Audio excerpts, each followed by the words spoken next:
ازيكم يا شباب؟ ايه الاخبار؟ ان شاء الله تكونوا بخير. طبعا طلبتوا مني كتير جدا ان انا اعمل كورس كده صغير للبريمير اشرح فيه الاساسيات، فانا عايز اقول لك الخلاصه من الموضوع. لو انت اول مره تشتغل على البريمير في حياتك او عمرك اصلا ما كنت تسمع على البريمير ولسه هتبتدي تشتغل عليه النهارده بعد الكورس الصغير ده، فانت ان شاء الله ابشرك ان انت هتقدر تعمل اول فيديو ليك في حياتك. بس وما تنساش تشوف تفاصيل كورس المونتاج ومكتبه المونتاج، هتلاقي اللينك بتاعهم في الوصف، وهتلاقي الانستجرام بتاعي والتيك توك وكل حاجه ممكن تحتاجها. واسيبكم بقى تتفرجوا على الكورس الجميل ده. السلام عليكم، إيه الاخبار يا شباب؟ بصوا انا سجلت لكم تقريبا سجلت لكم الفيديو ده اكتر من مرتين ثلاثه، بس كان كل مره يحصل مشكله في الصوت.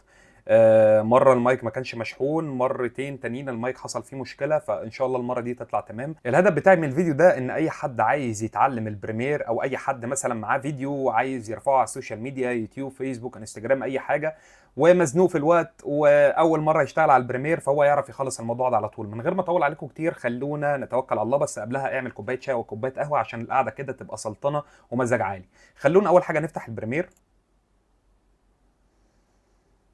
طبعا اول حاجه هنلاقي عندنا كده بالشكل ده، انا عامل تعلم البريمير واحد واثنين وثلاثه، سيبكم منها خالص. هتلاقوا هنا في حاجه اسمها اوبن بروجكت ونيو بروجكت. اوبن بروجكت دي المشاريع القديمه اللي انا كنت شغال عليها زي كده. نيو بروجكت ده مشروع جديد هنيجي ندوس عليها. هنلاقي اول حاجه بروجكت نيم او اسم المشروع، تاني حاجه اللوكيشن او المكان اللي انا عايز احفظ فيه المشروع. خلي اسم المشروع تعلم البريمير 4، وان شاء الله يبقى اخر تعلم للبريمير. تاني حاجه اللوكيشن، لو جيت دوست كده على السهم ده الاقي في حاجه اسمها تشوز لوكيشن، او اختار المكان اللي انت عايز تحفظ فيه المشروع. هاجي كده ادوس عليها بالشكل ده، وهاجي ان انا اعمل لها سيف هنا. كده الملف بتاع البريمير عندي، لو انا دوست على كرييت هنلاقيه اتحفظ في المكان اللي انا لسه مختاره من شويه. زي اي حاجه في الدنيا على فكره، هتلاقي في حاجات كتيره جدا منطقيه وبديهيه احنا هنعملها. يعني لو انت شغال على الكمبيوتر شويه قليلين هتعرف تتعامل مع البريمير عادي والله. اول طبعا لما تفتح عندك الشاشه بالشكل ده هتحس الموضوع صعب والموضوع معقد، بس انا عايز اقول لك ان هو ابسط مما تتخيل، لان كل حاجه هو موضحها لك بجايد او بشكل ارشادي معين. يعني بص مثلا هنا بيقول لك اد يور ميديا، دراج ميديا هير اور امبورت ميديا تو بيجن. تمام، هو هنا بيقول لك حط الملفات بتاعتك هنا، الفيديوهات والصور والماتيريال او المواد اللي انت بتشتغل بيها. فانا هاجي ادوس على امبورت ميديا، او هدوس هنا كليكتين بالماوس، هلاقي الفيديوهات بتاعتي اللي انا عايز اشتغل عليها. انا عايز اشتغل على الفيديو ده، فهدوس عليه كليك او هدوس عليه دبل كليك، هلاقيه فتح معايا. حلو كده، تمام. هنا كده انا ما اقدرش اعمل اي حاجه على الفيديو، فانا محتاج ان انا انزل الفيديو عندي على التايم لاين او الشريط الزمني اللي انا هبتدي اقطع عليه الفيديو، او اكبر فيه الفيديو شويه، اصغره فيه، وهكذا. بص حتى هو هنا بشكل بديهي جدا هتلاقيه بيقول لك دروب ميديا هير تو كريت ا سيكونس. فانا هاجي او شادد الفيديو بتاعي هنا، وفي هنا عصايه باللون الازرق او مؤشر باللون الازرق، لو مسكته اقدر ان انا امشي في الفيديو. لو رجعت تاني هرجع لاول ثانيه تاني. هنلاقي هنا عندي الصوت وهنا الصوره، بس الاثنين مرتبطين ببعض وهنتكلم في النقطه دي بعد كده. بس عندي عامه الصوت وعندي الصوره. بص اقدر احرك الفيديو في اي حته في الشريط الزمني او في التايم لاين بتاعي. وهنا كده هتلاقي المؤشر او العداد بتاع الوقت، بص عمال يعد معايا 3 دقائق و17 ثانيه و27 جزء من الثانيه. بعد كده 18 دقيقه. طيب احنا دايما لما بنيجي بنقطع او بنشتغل على الصوت، فانا هنا حاسس ان انا مش شايف الموجات بتاعه الصوت كويس. هعمل ايه؟ اول حاجه اقدر ان انا اجي ادوس كليكتين هنا كده في التراك بتاع الصوت او في المكان بتاع الصوت. بص كليكتين هيجي يكبر لي شويه الصوت. حاسس برضو ان انا لسه مش شايف الصوت، اعمل ايه؟ هاجي اسحب الحاجات دي. بص لو سحبت هنا كده شمال او يمين هنلاقيه بيكبر معايا. طيب مش عايز يا سيدي تسحب الحاجات دي، انت عايز تختصر على نفسك الموضوع، هتيجي على علامة الزائد من الكيبورد هتدوس عليها دوسة 2 3 4. طيب عايز اصغر تاني، اضغط على الماينس او الناقص مرة 2 3 4 اللي انت عايزه بقى، كبر وصغر براحتك خالص، او من الشريط ده كده. تمام. برضه نفس الكلام في الصوره او في الفيديو، اقدر ان انا اكبر كده واقدر ان انا اصغر كده، الموضوع بسيط. طيب هتلاقي عندك كده في حاجات هنا او علامات او خطوط باللون الاسود. بص برنامج البريمير او ادوبي عامه يا جماعه مرنه جدا جدا. بص كده لو انا جيت وقفت عليها هلاقي ان هو غير علامه الماوس للشكل ده. بص كده لو جيت يمين شمال هنا مثلا في جزئيه الصوت يمين شمال الدنيا زي الفل. هبتدي كده ان انا اشغل عندي الفيديو عن طريق ان انا هدوس على المسطره من الكيبورد. السلام عليكم، ازيكم يا شباب؟ ايه الاخبار؟ ان شاء الله تكونوا بخير وبافضل حال. اللي ما يعرفنيش انا اسمي احمد الجيري. جميل جدا. عايز بقى ابتدي اقطع الحتت اللي انا سكت فيها دي، فاجي كده ان انا اكبر. طيب انا هنا كده كبرت، بس حاسس ان الجزء بتاع البدايه راح مني، فانا هاجي كده امسك المؤشر الازرق ده وابتدي ارجع وانا دايس على الماوس وانا دايس كليك شمال بالماوس، او في حل تاني ان انا اعمل سكرول بالماوس من العجله بتاعت الماوس ذات نفسها. بص هتعمل كده سكرول او تصغر كده الحته دي لغايه لما ترجع لاول فريم في الفيديو وتبتدي تكبر من عند اول فريم في الفيديو. حلو. هنا انا جيت قلت السلام عليكم، ازيكم يا شباب، إيه الاخبار؟ ان شاء الله تكونوا بخير وبافضل حال. وبعد كده قمت ساكت شويه. عرفت ازاي ان انا سكت حتى من غير ما اتفرج على الفيديو؟ عن طريق موجات الصوت. تعالى برضو كده نكبر شويه. عرفنا بقى بنكبر ازاي ونصغر.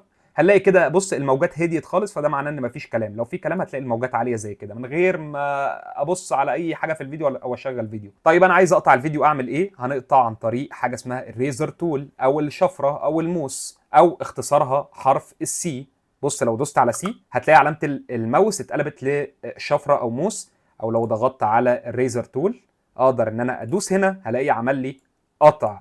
تمام. طيب انا عايز اقطع، يعني خلاص انا كده عملت قطع. هل انا قطعت الجزئيه دي؟ لا، الجزئيه لسه موجوده، بس انا هنا كده عملت قطع في بدايتها وعايز اعمل قطع في نهايتها. طب اعمل ايه؟ وقفت كده عندها مثلا بالماوس او حتى من غير ما اقف عندها، بص قمت عامل قطعه ثانيه. طيب كده اصبح عندنا برضو الجزئيه دي لسه موجوده. اعمل ايه؟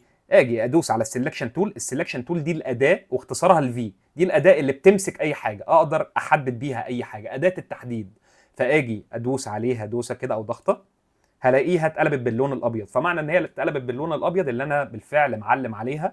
وهاجي ادوس على ديليت اتمسحت. طيب هرجع بقى كده تاني عشان اشوف الحته بقى شكلها عامل ازاي. بخير وبافضل حال. لما طيب ليه حصل الجزئيه دي او الفراغ الاسود ده؟ لان انا ما لحمتش او ما ربطتش او ما وصلتش الاثنين ببعض. فلو انا عايز اوصل الاثنين ببعض هاجي ادوس كليكايه كده وبعد كده اقوم دايس على زر الديليت من الكيبورد. بكل بساطه هلاقي كده الاثنين لزقوا في بعض او لحموا في بعض. هاجي كده اشغلها تاني عشان اسمعها. كتار اللهم لك الحمد. اللهم لك الحمد. بص بعد لما قلت اللهم لك الحمد سكت شويه. تعالى بقى كده نجرب طريقه تانية ممكن نحذف بيها الفراغات بتاعه الفيديو. لو دوست على كنترول كي هتلاقيه عمل القطعه بنفسه على طول عن طريق الاختصار من غير بقى ما تروح للريزر تول وتحددها وتقطع وكل الكلام ده. تمام. فانا هتدوس على كنترول كي هتلاقيه قطع. عايز برضو اقطع الحته دي فهدوس على كنترول كي تاني هتلاقيه برضو قطعها. تمام. وبعد كده اقوم دايس على ديليت واقوم دايس هنا كده عشان تربط الاثنين تاني ببعض. خلاص كده بقت زي الفل. على مستوى العالم. بعد لما قلت برضه على مستوى العالم نفس الكلام برضه قمت ساكت شويه. تمام. فهاجي هنا ادوس على الاختصار بتاعي وبعد كده هقدم شويه وبعد كده هقوم مسح على طول. طيب ازاي بقى انا مسحت كده على طول؟ هو ده بقى الموضوع اللي انا جاي لك فيه عن طريق الاختصارات. هعمل كنترول زد عشان ارجع خطوه. كنترول زد بيرجعني خطوه. لا انا مش هقف على الفريم ده اهو كده. تمام. بص انا هنا كده عملت القطعه بتاعتي عن طريق الريزر تول او كنترول كي. تمام. روح لاخر حته انت عايز تقطعها او اخر حته خلاص اللي انت هتتكلم بعدها وبعد كده قوم دايس على حرف الكيو. الكيو هيمسح كل اللي على الشمال لحد القطعه، يعني هيمسح لك كل الجزئيه دي. فدوس على الكيو هتلاقيه قطع الحته اللي انت عايزها. تعال نجربها لاخر مره وبعد كده بقى ندخل على الكلام التاني. بعد لما قلت في هنا بص الموجات بتاعت الصوت هديت شويه فاعمل القطع بتاعي زي ما اتعلمنا. اجي اقف عند نهايه الحته اللي انا بسكت فيها واقوم دايس على الكيو هلاقيها لحمت كده الاثنين مع بعض اوتوماتيك او وصلتهم اوتوماتيك. جميل قوي الكلام. طيب هنا كده عرفت خلاص ازاي اقطع الفيديو بتاعي. تعالى بقى كده نشوف ازاي نبتدي نكتب الكلام اللي انا بقوله ده على الفيديو. السلام عليكم، ازيكم يا شباب، إيه الاخبار؟ ان شاء الله تكونوا بخير وبقى. اول حاجه عشان اكتب اي حاجه هلاقي هنا في حاجه اسمها التايب تول. التايب تول دي هيبقى اختصارها ايه؟ حرف التي. فانا ياجي ادوس على حرف التي كده من الكيبورد هلاقي الماوس بتاعي اتغير من للشكل ده اول لما اجي اقف على الفيديو. لو دوست كده كليك شمال بسيطه هلاقي عمل لي كده مربع الكتابه اللي انا هبتدي اكتب فيه. اكتب اي حاجه بص يا شباب. طيب انا هنا بقى عايز اجيبها يمين او شمال، يعني مثلا عايز احط الكتابه دي في النص مش هعرف الا لما اجيب الايه؟ السلكشن تول. لازم اختارها او اداه التحديد. اول لما اختار السلكشن تول دي هلاقيه عملها لي في مربع كده. المربع ده فيه نقط كتير قوي بس في هنا حاجه انا ما اتكلمتش عليها. ان انا هنا اول لما جيت اعمل كتابه عمل لي طبقه جديده باللون اللي انت شايفه ده. فانا هنا كده عرفت ان انا كل لما باجي اعمل حاجه جديده بيعمل لي طبقه ليها جديده. يعني بص مثلا دي طبقه الصوت. تمام. دي طبقه الفيديو اللي هي مكتوب عليها الفيديو. بص قلنا بنيجي ندوس هنا دوستين عشان نكبر. دي طبقه الفيديو. دي طبقه الكتابه. لو حطيت حاجه هنا مثلا صوره هنا يبقى طبقه الصوره. لو حطيت مش عارف حاجه تانية. فهمت الموضوع؟ فهنا كله بيبقى عباره عن طبقات فوق بعض. بص عايز مثلا نكتب كتابه تانية فاقوم بحدد بره هقوم دايس تاني على التايب تول هقوم جاي مثلا عامل كتابه كده. انا احمد، هلاقيه عمل لي طبقه جديده. بص كده لو دوست بره هلاقي الطبقه اتسمت بالاسم اللي انا لسه كاتبه، انا احمد الجندي. عرفنا بنعمل ايه. طيب انا عايز امسح الطبقه دي، هقوم دايس عليها كليك ودايس على ديليت من الكيبورد بكل بساطه. طيب انا كتبت كده السلام عليكم يا شباب، بس حاسس ان في حاجه غريبه، الفونت ده مش عاجبني، حاسه فونت كده ديفولت قوي، عارف الحاجات اللي هي بتاعت البرامج، انا مش عايزها. فانا عايز اغير الفونت، اعمل ايه؟ حلو جدا الكلام ده. خلينا اول حاجه قلنا لو احنا عايزين نتحكم في اي حاجه نيجي نجيب السلكشن تول، هنجيب السلكشن تول بتاعتنا وهنقوم دايسين على الفونت. بعد لما ندوس على الفونت هنلاقي في هنا حاجه عندنا اللي اسمها افكت كنترولز او اعدادات التحكم. اعدادات التحكم دي اللي انا بتحكم فيها في كل حاجه في الفيديو. بص كده، اي حاجه انا عايز اتحكم فيها، تمام، باجي الاول احددها، وبعد لما بحددها بقوم جاي دايس على الافكت كنترولز على طول. طيب لو انا دايس على الافكت كنترولز من غير ما احددها، ايه اللي بيحصل؟ ولا هيحصل اي حاجه، مش هتتفتح معاك الحته اللي انت عايزها. يعني انا مثلا هنا عايز اتحكم في الكتابه، بص اول لما دوست عليها اتفتحت معايا الافكت كنترولز. لو انا مش دايس على الكتابه مش هتحصل، مش هتفتح معايا.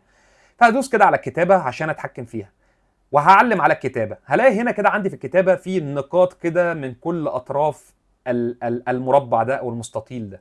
لو انا وقفت كده عند اي طرف من الاطراف دول وقمت دايس كليك شمال من الماوس وسحبت، هلاقي اللي انا بقدر اكبر اصغر اعمل اي حاجه. حلو تمام. طيب لو دوست في النص كده او اي مكان جوه المستطيل ده وشديت يمين شمال فوق تحت، هلاقي اللي انا بتحكم في المكان ذات نفسه. يعني هنا كده بتحكم في السايز او الحجم، هنا كده بتحكم في المكان بتاع التكست او نصوص.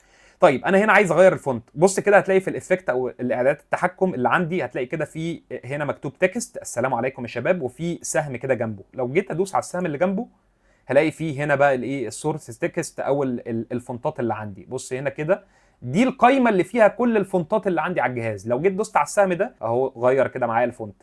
طيب لو نزلت كده تحت شويه هتلاقي مثلا لحاجه زي دي الفونت سايز بتكبر الفونت، تمام، هتلاقي دي مثلا بتعمل لك الفونت بولد شويه. على فكره لو اشتغلت على الوورد هتلاقي برضو نفس الكلام بالظبط، دي بتوسطن الفونت، بتوسطنه في الشاشه. حلو. وفي برضه حاجه تانية اسمها الاين برضه بتوسطنه، دي بتبعد شويه الكلام عن بعضه او الحروف عن بعضها، مش مشكله خلينا نرجعها زي ما كانت. الفيل دي بقى هي اللون بتاع الفونت، هو دلوقتي باللون الابيض. لو انا كده لغيت التحديد بتاعها فهو كده الفونت عندي شفاف او الكتابه عندي شفافه. طيب خليني اعلم عليها صح تاني، واجي مثلا انا عايز اعمل الكتابه باللون بتاع الهودي اللي انا لابسه ده، فاجي ادوس على علامه القطاره دي، دي الكالر بيكر او القطاره اللي انا بسحب منها اي درجه لونيه انا عايزها عشان اعمل زيها. فبص عشان تفهمها اكتر، لو انا كده جيت ادوس عليها وجيت وقفت على الحته اللي باللون الازرق ده هتلاقي الكتابه اوتوماتيك اتحولت للون الازرق. طيب انا عايز انا اختار لون بحريه، هاجي ادوس على اللون ذات نفسه وهاجي الاقي هنا حاجات كتيره جدا. اختار اللي انت عايزه مثلا باللون الاصفر ودوس على اوكي، هتلاقي الكتابه اتغيرت للون الاصفر. عايز اعمل الفونت ده ستروك او حدود، هتفهمها دلوقتي. بص كده لو جيت دوست على الصح دي هتلاقيه عمل كده الفونت ده ستروك. عايز اقلل شويه الستروك او الحدود اللي هي محاوطه الحروف من هنا، اول لما اجي اقف عليها هلاقي الماوس اتغير للشكل ده. لو دوست على كليك شمال واتحركت كده شمال هلاقيه صغر الحواف شويه، لو اتحركت يمين هلاقيه كبرها بالشكل اللي انت شايفه ده. فانا مثلا هخليها كده صغيره شويه، تمام. عايز اعمل خلفيه للكتابه فاقوم دايس معلم عليها صح، باك جراوند اهي معلم عليها صح. هو هنا الخلفيه باللون الرمادي فانا عايزها باللون الاسود، فاقوم جاي مغير اللون من هنا. كل حاجه بسيطه، تمام. كل حاجه هنا برضو قايمه على التجربه، محتاجه ان انت تجرب كتير. عايز ان انا اكبر الفيديو بتاعي شويه، قلنا اي حاجه لازم نعملها او اي حاجه عايزين نتحكم فيها لازم عن طريق السلكشن تول، ولازم نكون مفعلينها او محددينها عشان تبتدي تشتغل معايا. فهاجي احددها من هنا، هدوس عليها كليكايه واحده هلاقي الافكت كنترولز فتحت معايا. احنا لسه متكلمين عليها من شويه، تلاقي فيه البوزيشن يمين شمال، تمام. ارجع بكنترول زد، عايز ترجع خطوه كنترول زد، خطوه تاني كنترول زد، عايز تقدم خطوه كنترول شيفت زد. السكيل قلنا اللي هي بتكبر وبتصغر، بتكبر او بتصغر، بتكبر او بتصغر. طيب انا عايز ارجع تاني للفيديو الاصلي، هدوس على علامه ريسيت باراميتر اهو. بص لو دوست عليه كليكاه هيرجع لي الفيديو زي ما كان. عايز ادور الفيديو اهو، عايز ارجع تاني زي ما كنت اهو. ده بقى في نسخه 25، الناس اللي معاها نسخه 2025. عايز اقص الفيديو كروب ليفت، اقطع من الشمال. عايز اقص الفيديو من جهه اليسار همسح اهو. عايز ارجعه تاني يا هرجع كده يا مثلا كده وهدوس على ريست. حلو كده الموضوع لعبه صح. طيب عايز اقلل شفافيه الفيديو دي، هقوم جاي عند الاوباسيتي ومقللها شويه لحد لما اختفى. تمام. فكل حاجه بسيطه جدا وكل حاجه سهله جدا. انت بس لازم تفهم الموضوع ان هنا عباره عن طبقات، كل طبقه انت بتعملها بتبقى فوق الفيديو، فهو بيعمل لك طبقه فوق الفيديو بالظبط. عايز ارسم شيب، اعمل مربع، اعمل مثلث، اي حاجه. الموضوع برضو بسيط جدا. اول حاجه لو انت محدد اي حاجه الغي تحديدها، دوس بره في اي حته. بص تدوس هنا عشان ابتدي اعمل طبقه جديده للشيب او للشكل. هتلاقي هنا كده في علامه اشكال. بص لو دوست عليها كليك شمال دوسه مطوله وخليك حاطط ايدك او ما تشيلش ايدك من على الكليك شمال، هتلاقيه فتح لك قائمه بالشكل ده. هتفلت ايدك او هتسيب ايدك من على الحاجه اللي انت محتاجها. طيب محتاج الشكل ده، هشيل ايدي، هاجي كده اقف عليه وهشيل ايدي من عليه، وهاجي هتلاقي كده الماوس اتغير معايا بالشكل ده. لو جيت كده دوست كليك شمال وانا لسه دايس لسه دايس لسه دايس لسه دايس لسه دايس، هلاقي الشكل بيتعمل معايا بالموضوع ده. عايزه اصغر شويه هاجي كده، عايزه اكبر شويه هاجي كده. طب لو انا عايزه يكون منتظم، عايزه يكبر ويصغر معايا بانتظام، بص ما يكونش زي كده، هقوم دايس على شيفت من الكيبورد وانا دايس على كليك شمال، وهقوم جاي مكبر كده شويه او مصغر شويه، او ممكن تعمله صغير كده. وبعد كده هو خلاص اتعمل، هاجي اقوم دايس على السلكشن تول عشان يفتح لنا بقى المربع بتاعنا اللي احنا بنتحكم منه، لان احنا قلنا طول ما احنا مش دايسين على السلكشن تول ما نعرفش نتحكم في حاجه. فهنيجي ندوس عليه هنلاقي المربع ابو حواف حلوه ده اتفتح معايا. تمام. اقول لكم برضو كده على حاجه سريعه. لو انا عايز اكبر الفيديو ممكن من العجله اللي هي الويل اللي هي بتاعت الماوس، اجي كده اكبر او اصغر. لو انا عايز اكبر الفيديو ذات نفسه، الفيديو بقى نفسه انا عايز اكبره مش عايز، اجي هنا كده من السلكت زوم ليفل ده، افتح القائمه دي هلاقي فيه فت دي اللي هي المناسبه للشاشه اللي بتتناسب مع مقاسات الفيديو بتاعي. عايز اخليه 10% الاقي الفيديو كله صغره لي بالشكل ده. انا قلت هنا بفتح الكاميرا وبعيش قدامها. طيب حلو جدا، انا عايز اوصل للمشاهد الفكره من اللي انا بفتح الكاميرا وبعيش قدامها، فعايز اجيب فيديو لحد فاتح الكاميرا وعايش قدامها. اعمل ايه؟ الموضوع بسيط جدا جدا. هندخل على موقع اسمه بيكسلز عشان نجيب فيديوهات نستخدمها ونحطها على الفيديو الاساسي بتاعنا. هندخل كده وهنكتب بيكسلز. هنختار اول حاجه هتطلع لنا، هنلاقي موقع بيكسلز كده. هنكتب مثلا كاميرا في البحث، نجيب الفيديو ده اي حاجه. اول لما بفتح كده بلاقيه هنا بيقول لي فري داونلود، لو دوست عليها هينزل لك الفيديو. طب لو انا عايز انزل جوده معينه من الفيديو، عايز انزل فيديو بجوده كويسه، افتح برضو السهم ده. كل حاجه منطقيه وبديهيه. هختار الفول اتش دي، هدوس عليها وهختار داونلود سيلكتد سايز. طيب حلو قوي، احنا كنا من شويه بنقول ازاي نقدر. طيب انا عايز هنا استورد فيديو او احط الفيديو بتاعي جوه البرنامج عشان ابتدي شغل عليه. فهدوس هنا دبل كليك وادوس على داونلود واقدر اجيب الفيديو بتاعي من هنا. اخر حاجه نزلت اهو، دبل كليك. تمام. في طريقه تانية، هقوم شده وهاجي اقف على الايقونه بتاعت البريمير وسحبه في المكان اللي انا عايز اسيبه فيه. حلو كده، الطريقه دي جميله جدا. هعمل كنترول زد عشان ارجع تاني. يا عمي انا عايز اسيبه على الحته اللي انا بشتغل فيها، اقول لك برضه مفيش اي مشكله، هسيبه على الحته اللي انا بشتغل فيها ودايركت او بشكل كده تلقائي هلاقيها برضه نزلت عندي في المشروع. عايز اقسم المشروع عندي، يعني انا مثلا عندي موسيقى، عندي فيديوهات، عندي صور، عندي حاجات كتيره جدا وعايز اقسم المشروع. هقول لك برضه الموضوع ده بسيط جدا. هنعمل هنا من حاجه اسمها نيو بن او فولدر جديد. لو دوست كده عليه هيعمل لي فولدر جديد. طيب عايز انقل الفيديو من المكان ده للمكان ده، يا تدوس كده عليه وتدوس كليك يمين وبعد كده كوبي او كات. تمام. او ممكن تسحبه كده على طول وتحطه جوه الفولدر، وتسحب ده على طول وتحطه جوه الفولدر بتاع الستوك فوتج. لو انا عايز اتفرج على الفيديو ده او انزل منه حته معينه، عايز انزل منه جزء معين، مش عايز انزل الفيديو زي ما هو كده بالكامل، عايز بس اقطع حته صغيره، هاجي ادوس عليه دبل كليك شمال. تمام. هو بص الفيديو طويل جدا، الشخص بيمسك الكاميرا وبيقلب فيها وبتاع، لا انا عايز الكاميرا وهي مركونه كده جنبه. اعمل ايه؟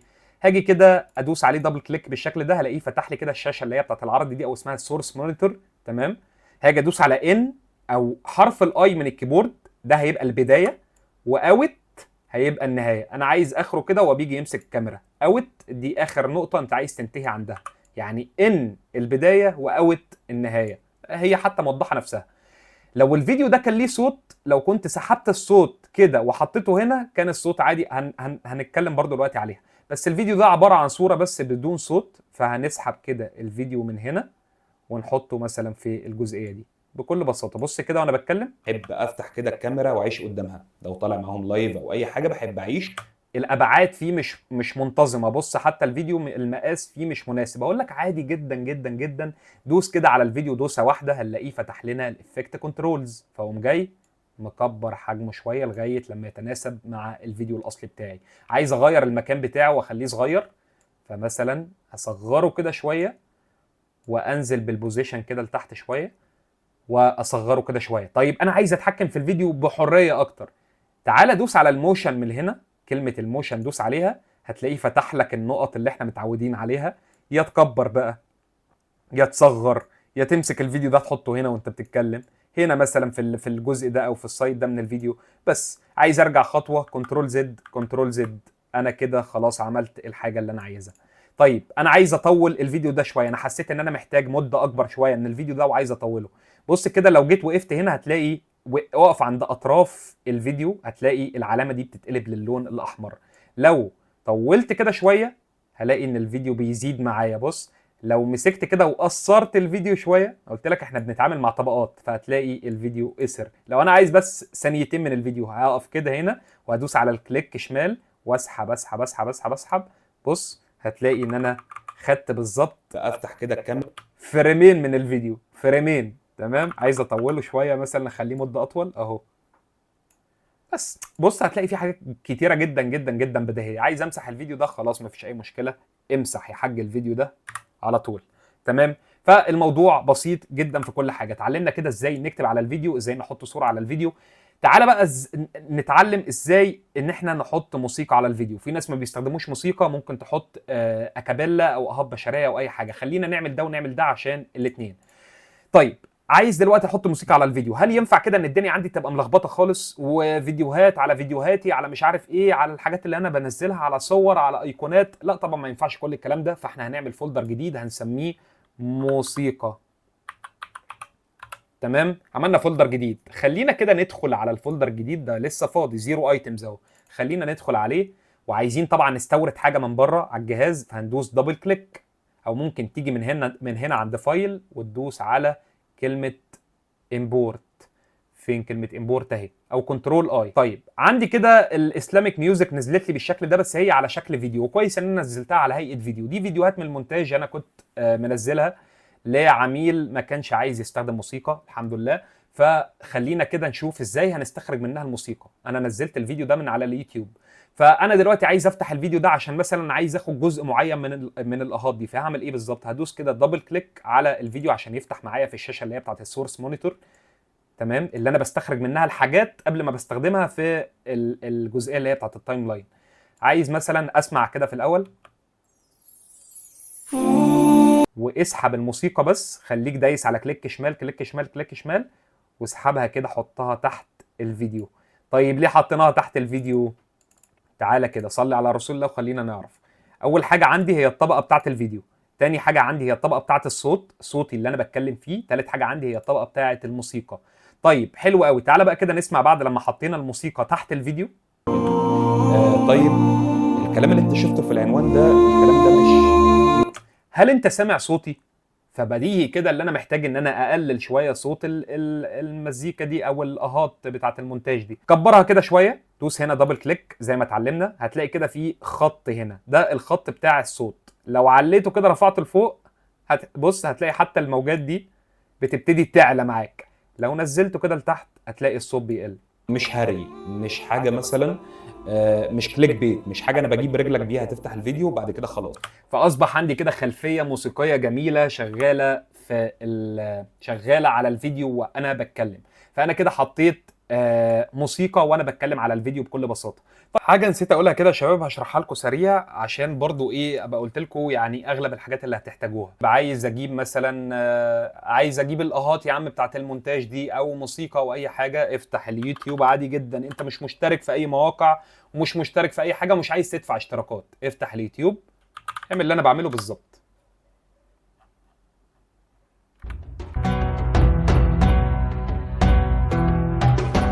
اهي مؤثرات صوتيه للمونتاج بدون موسيقى. بص هتلاقي في اختيارات كتيره جدا على اليوتيوب، كتيره جدا يعني.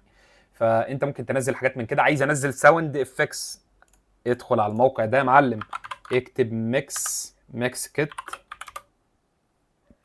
هتلاقي هنا كده في قائمه فيديوز مش عارف ايه، هات ساوند افكتس مؤثرات صوتيه، تمام، او افتح من هنا كده ساوند افكتس على طول.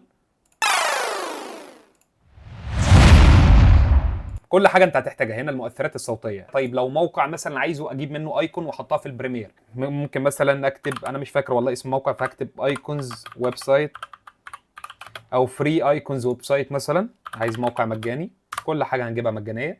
هتلاقي موقع اسمه فلات ايكون، نزل بقى منه الايقونات اللي انت عايزها. انا عايز مثلا ايكون لهوم، لبيت، اكتب هوم. هتلاقي مثلا اي حاجه من هنا، دوس عليها داونلود. بي ان جي عايزها مفرغه، بس كده خدها مثلا من هنا واسحبها وحطها عندك في البريمير وحطها هنا كده، تمام. فاصبح ان هي بقت عندي في البريمير بالشكل ده. بس هي طبعا كبيره، قلنا طبعا بنصغرها ازاي، كل ده بقى كلام تافه خلاص بالنسبه لنا، احنا بقينا احسن من كده اهي. عايزه تظهر وانا بتكلم، بس عايزه تظهر كبيره شويه، الشغل اللي موجود يعني مثلا لو انت اهي. بس عايزه تعمل حركه كده بسيطه ولا اي حاجه وانا بتكلم، هعمل لها كده، هعمل لها كي فريم كده وكده، هشرحها قدام شويه تفهموها. يعني مثلا لو انت البورتفوليو محتاج يا عم اللي انت تعمل بورتفوليو، افتح موقع بيهانس، تمام. ده موقع بيتعمل عليه بورتفوليو، دور شويه على اليوتيوب هتلاقي ازاي تعمل بورتفوليو على بيهانس. افتح موقع فيميو، برضه موقع تقدر تعمل منه بورتفوليو على البيهانس. اعمل يا عم البورتفوليو بتاعك على جوجل درايف عادي، مشي حالك لغايه لما تبدا جوجل درايف، تمام. اعمل البورتفوليو بتاعك على اليوتيوب، في مليون حاجه يعني. بص كده تقريبا دي المواقع اللي انت هتستخدمها. عايز موقع يظبط لك الصوت، يفلتر لك الصوت بتاعك بقى ده لما تسجله، انت صانع محتوى مثلا بتعمل محتوى على اليوتيوب وبعد كده بتعمل تعليق صوتي او فويس اوفر والصوت بيطلع زي الزفت، اعوذ بالله. افتح الموقع ده، اسمه مش عارف اوفونيك او حاجه زي كده، تمام. اهو الموقع، حط عليه الصوت بتاعك اللي انت مسجله، مش اي صوت بقى من اللي انت مسجله. بعد كده ايه، هتحمله مثلا هنا وبعد كده تدوس ستارت بروسيسنج، هتلاقي الموقع خلاص بيظبط لك الصوت وبيحمله لك. دوس داونلود وحطه على البريمير وحطه تحت الصوت بتاعك الاصلي، بس مش هينفع تحطه تحت الصوت بتاعك الاصلي على طول. افصل الصوت بكنترول ال، امسح الصوت بتاعك الاصلي، حط الصوت اللي انت استخدمته، خلاص هتلاقي الصوت بتاعك زي الفل. بس في مليون حاجه تقدر تعملها. بس فكملوا الفيديو. تعالى بقى كده نشوف ازاي نقدر نلون الفيديو. نلون الفيديو ازاي؟ اول حاجه قلنا ان احنا ما ينفعش نختار اي حاجه الا واحنا محددينها. انا عايز الون الفيديو ده، فانا ببساطه لو دوست عليه انا كده حددته. تعالى بقى كده هنا في القايمه اللي عندي دي، افتحها كده شويه، هتلاقي في حاجه اسمها اللومتري كولر. بص كده لو دوست عليها هتلاقي هنا في اللومتري كولر. اللومتري كولر دي هي المسؤوله عن كل الالوان اللي تخص الفيديو، تمام. لو انت ما لقيتش اللومتري كولر دي تعمل ايه؟ تعالى هنا كده فوق هتلاقي فيه شريط جميل جدا بيقول لك تعالى استكشفني. اول حاجه هتلاقي فيه كلمه الويندو، دوس على الويندو، هتلاقي فيها كل القوائم اللي احنا كنا بنتكلم عليها. الافكت كنترولز لو مش ظاهره عندك هتلاقيها هنا. الافكت كنترولز فين؟ الافكت كنترولز، تمام. مش ظاهره عندك اي قائمه هتلاقيها هنا. اللومتري كولر لو دوسنا عليها هنلاقيها هنا. الموضوع كله خلص. هي مش متفعله معايا ليه؟ لان حضرتك مش محدد الفيديو. قلنا اي حاجه انت عايز تشتغل عليها حددها. هات السلكشن تول، دوس عليها كده دوسه، خلاص هي كده اتحددت معاك. جميل جدا جدا جدا جدا. بص بقى كده اللومتري كولر هتلاقيها بالشكل ده اول لما تفتح معاك. حاجه اسمها البيزك كوريكشن، الكرييتيف. بص سيبك من كل القصه دي، احنا بس بنتعلم الحاجه اللي هتمشينا. افتح البيزك كوريكشن من السهم ده، تمام. هتلاقي هنا التمبريتشر اللي هو يعني سيبك برضو القصه دي والساتوريشن والاكسبوجر وبتاع. تعالى هنا بص، جرب الكونتراست هنعليه شويه، ولاحظ كده كونتراست بنعليه شويه، كده بيقلل كده بيعلي، كده بيقلل كده بيعلي، تمام. كده تحس ان الفيديو مش متلون اصلا. فهنعلي مثلا الكونتراست شويه. الظلال بص الشادوز ممكن نقللها ممكن نعليها وهكذا. اقعد جرب وشوف الانسب معاك. الساتوريشن، التشبع اللوني، التمبريتشر اللي هي يعني ممكن تقول بيها درجه الحراره. بص كده لو جبتها ناحيه الازرق فهتلاقي الفيديو واخد الحته اللي هي البارده الازرق. لو جبتها ناحيه الاصفر فهتلاقي الفيديو بالشكل ده. طيب انا يا احمد خربطت الدنيا كلها وعايز، بص انا خربت الدنيا وعايز ارجع الفيديو بتاعي زي ما كان، وانا والله اتوترت وهقفل البرنامج واروح انام، هقول لك اعمل حاجه بسيطه جدا. تعال عند زرار ريست، دوس على ريست. جميل جميل، سبحان الله، هل هذا سحر؟ طيب انا عايز ارجع تاني الحاجه اللي كانت عندي، فهدوس على كنترول زد عشان اوضح لكم حاجه تانية. هنفترض ان انا هنا كده عملت التلوين والدنيا جميله جدا عندي. عايز بقى اقارن يا احمد قبل وبعد، اعمل ايه؟ هقول لك شايف اف اكس دي دايما بتوريك قبل وبعد. لو دوست عليها هتلاقي ان هو حط لك كده خط عليها وبيقول لك ده قبل، لو رجعتها تاني هتلاقي ده بعد. تمام تمام. فالموضوع بسيط قوي. طيب يا احمد انا مش عايز الون الفيديو ذات نفسه، انا عايز اعمل حاجه تانية. هقول لك في حاجات تانية كتيره جدا ممكن تتعمل. احنا هنا جينا لونا الفيديوهات ذات نفسها، بس بص لو انت لاحظت هتلاقي اللي احنا عندنا قطعات كتير، قطعات الكلام اللي انا كنت بسكت فيه. تمام. فعندي قطعات كتير، فهل انا بقى هاجي عند كل فيديو واجي احدده وهقعد الونه واخربط خالص الدنيا فيه، ولا هعمل ايه بالظبط؟ هقول لك بص، عندك كذا حل. اول حاجه انت ممكن تلون الفيديو ده. تمام. خلينا مثلا كده نلونه حاجه بسيطه قوي. ممكن تلون مثلا الفيديو ده بالشكل ده، وبعد لما تلونه تيجي كده تدوس عليه كليك يمين وتدوس على كوبي وتيجي تحدد كله. بص هنقف كده ونحدد كل الفيديوهات بتاعتنا. يا نهار ابيض، السلام عليكم، دي اتحددت. دوس على شيفت ودوس على ضغطه واحده هتلاقي التحديد بتاعها اتلغى زي ما احنا بنعمل عادي جدا في الويندوز. تمام. وبعد كده دوس عليهم، انت خلاص كده حددت كل اللي انت عايز تلونهم مع الفيديو ده. دوس عليهم كليك يمين، بيست. لما تيجي تدوس بيست هيجي يقول لك انت عايز بقى ايه، تكوبي وبيست ايه بالظبط؟ عايز تكوبي وبيست الموشن اللي هي التكبير والتصغير بتاع الفيديو، ولا عايز تكوبي وبيست ايه؟ احنا هنا عايزين نكوبي وبيست اللومتري كولر، فاحنا لو هي مش متعلمه فاحنا هنعلم اللومتري كولر، وهنيجي ان احنا ندوس اوكي. هنلاقيه اللي هو عمل كوبي وبيست للالوان بتاعه الفيديو الخاص بينا. تمام. عايزين نرجع، كنترول زد كنترول زد. بص انا عايز ان انا الون الفيديو بتاعي بالكامل، اعمل ايه بالظبط؟ هقول لك عندك حل جامد جدا جدا اسمه الادجستمنت لاير. الادجستمنت لاير ده بتجيبها من النيو ايتم دي، بتدوس عليها وبعد كده بتنزل تحت بتلاقي حاجه اسمها الادجستمنت لاير. هيقول لك كده اول لما تدوس عليها هيقول لك انت عايز الادجستمنت لاير بالويدث اللي هو 3840 في 2160 اللي هو ال 4K اللي انا مصور بيه و30 فريم وكده. انت بص ايا كان اللي هيقوله لك دوس على اوكي. تمام. هتلاقيه عمل لك طبقه كده وحطها في البروجكت بانل بتاعتك. خد الطبقه دي واسحبها وحطها على اول الفيديو وشيل ايدك من على الماوس. تمام. بس هي كده صغيره، عايزك تكبرها على كل الفيديو اللي انت عايز تلونه. زي ما احنا قلنا كده بنيجي نقف. بص هنا لو في حاجه صغيره معاك، الادجستمنت لاير بتاعتي اهي، بس هي صغيره فانا محتاج شويه ان انا اكبر بالزائد من الكيبورد، بس هي صغيره جدا. الادجستمنت لاير دي بس عباره عن ايه في الاول؟ دي عباره عن طبقه. عارف مثلا لو انت عندك كوبايه على سبيل المثال وعايز تعمل على الكوبايه دي شويه الوان، فانت هتعمل ايه؟ مش هتلون على الكوبايه ذات نفسها عشان الكوبايه ما تبص معاك او ما تخربش خالص معاك. انت ممكن تعمل حاجه بسيطه، ان انت تروح وتغلفها بطبقه سلوفان، طبقه شفافه ورقيقه جدا، وبعد كده تقوم ملون على الطبقه بتاعت السلوفان ذات نفسها، عشان وقت لما انت تحب ان انت تشيل التلوين اللي انت عملته من على الكوبايه ده خالص، فتقوم شايل الطبقه بتاعت السلوفان اللي انت غلفت بيها الكوبايه. فهمت كده الفكره كلها؟ الموضوع بسيط جدا. تمام. فاحنا هنحط الادجستمنت لاير كده بتاعتنا ونكبرها شويه، نخليها على كل الفيديو. بص من هنا كده لو عايزين نكبر اي حاجه هكبرها على كل الفيديو بتاعي، وبعد كده اقوم حاطط الالوان بتاعتي يا معلم اللي انا عايزها.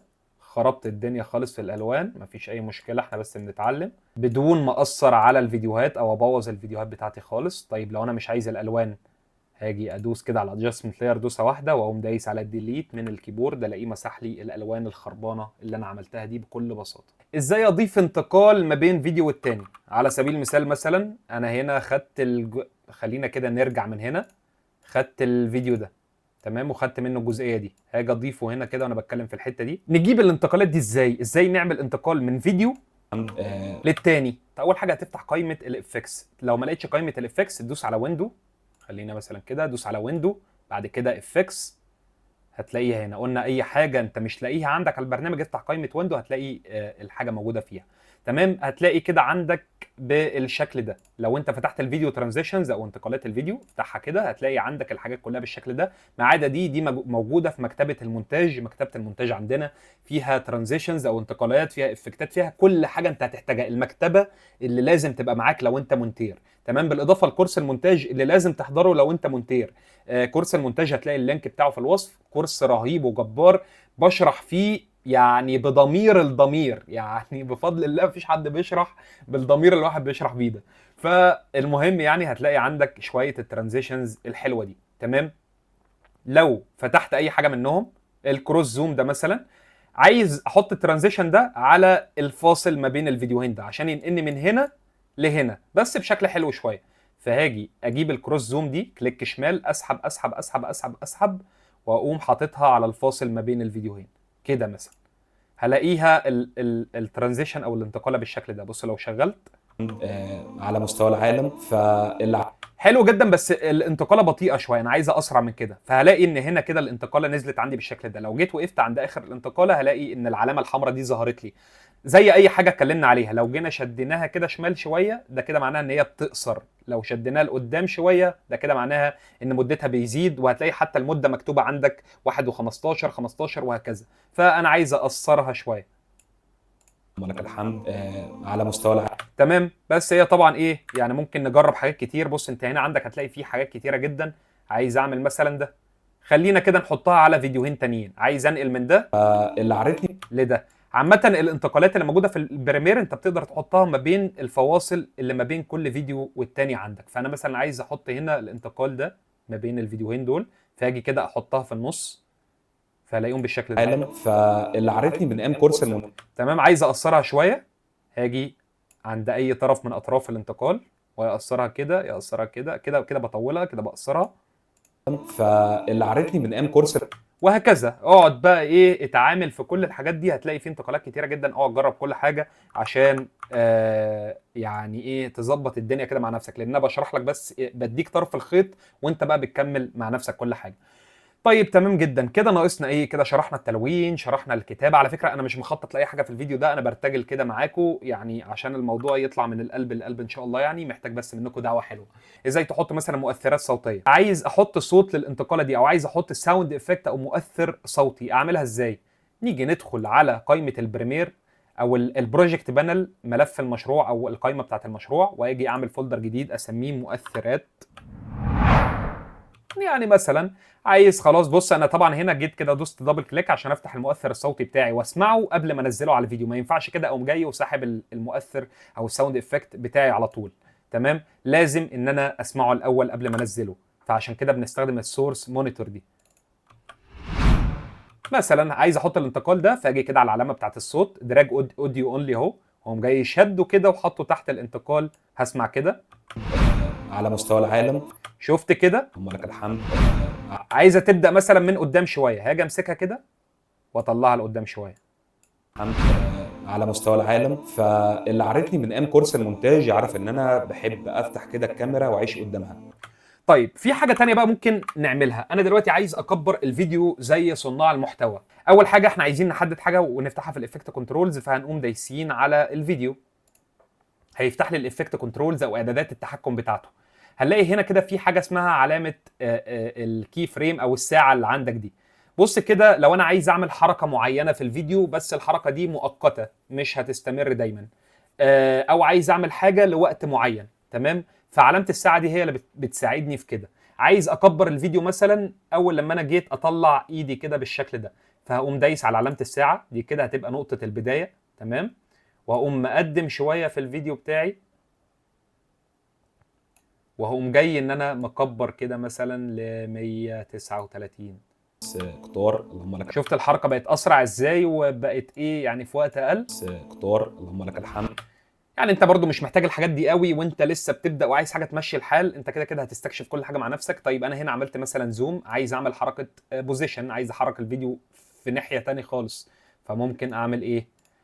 ممكن اقوم برضو جاي دايس على علامه الكي فريم دي، واقول له مثلا انا عايز لحد هنا اجيب الفيديو ده شمال شويه، اقوم جاي كده على دي بتحرك الفيديو شمال ويمين، ودي بتحرك الفيديو فوق وتحت، تمام. دوست كنترول زد عشان ارجع، فاقول له مثلا والله من اول هنا لحد هنا انا عايزك تجيب الفيديو شمال الحته دي، عايز دي بس هي اللي ظهرت، واجي ارجع كده. بس اختار اللهم لك الحمد. فهمتوا؟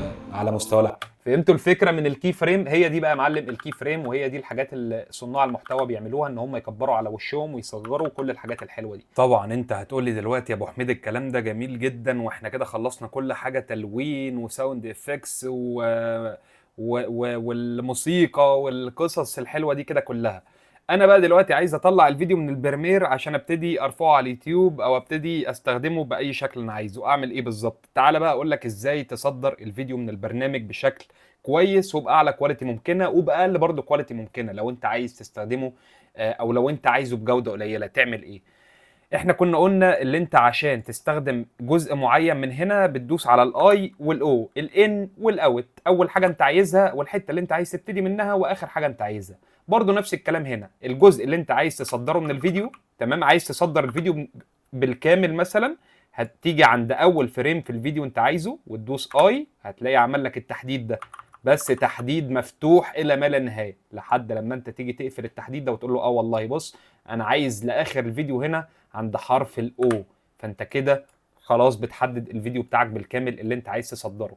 طيب بعد كده بعمل ايه؟ باجي عند فايل وبنزل كده تحت، كان عندنا امبورت دي اللي كنا بنجيب منها او يعني بناخد منها اي فيديوهات. بص لو دوست على امبورت، لو انا عايز الساوند افكت ده من على الكمبيوتر بتاعي بقوم دايس على امبورت او الساوند افكت، تمام. عكسها بقى اكسبورت اللي انا بصدر الفيديو بتاعي ده، الاستيراد والتصدير. فهمت؟ امبورت واكسبورت. طيب انا دلوقتي لما باجي اعمل اكسبورت بلاقي ميديا مقفوله، ميديا دي اللي انا بستخدمها عشان اصدر الفيديو. طيب هي ليه مقفوله؟ عشان انا مش مفعل الجزئيه بتاعه السيكونس. يعني انا دلوقتي كده كنت بقول له اكسبورت في العام، لا انا عايز السيكونس ده، هو ده اللي انا عايز اصدره. فانا باجي اعمل فايل اكسبورت، اختار ميديا عشان يفتح لي القايمه الجميله جدا واللطيفه دي. طيب هعمل فيها ايه؟ هقف بس عند فريم تاني، تمام، اقف عند الفريم ده مش مشكله. هلاقي كده اول حاجه عندي بيقول لي اسم الفيديو فيديو واحد، الفيديو واحد اللي انا كنت مستخدمه هنا ده. اللوكيشن بتاعه هيتسيف هنا، لا انا مثلا عايز اسيفه هنا محتوى اليوتيوب فيديوهات، عايز اسيفه هنا مثلا واسميه تعليم، وبعد لما اسميه اقوم دايس على سيف، تمام. الحاجه اللي بعد كده بيقول لك عايز بقى الكواليتي بتاعته ايه يا معلم. هتقوم انت قايل له مثلا هاي كواليتي، هتخليها زي ما هي هاي كواليتي 1080 اتش دي، هقول لك لا ما تخليهاش زي ما هي، افتح كده القايمه دي وبعد كده انزل لتحت شويه، هتلاقي بقى عندك كل الكواليتيز اللي انت محتاجها في الدنيا. الهاي كواليتي لو انت عايز تصدره فول اتش دي، طبعا الفيديو ده كان عندنا 4K فانا عايز احافظ على الكواليتي بتاعته واخليه 4K. هتقول لي هجيب الهاي كواليتي 2160 4K، هقول لك والله انا بحب اجيب دي ادابتيف هاي بت ريت. لو انت معاك نسخ اقل هتلاقي ماتش سورس هاي بت ريت، دوس على هاي بت ريت دي، هي دي احسن حاجه انت هتصدر الفيديو بيها في الاغلب يعني.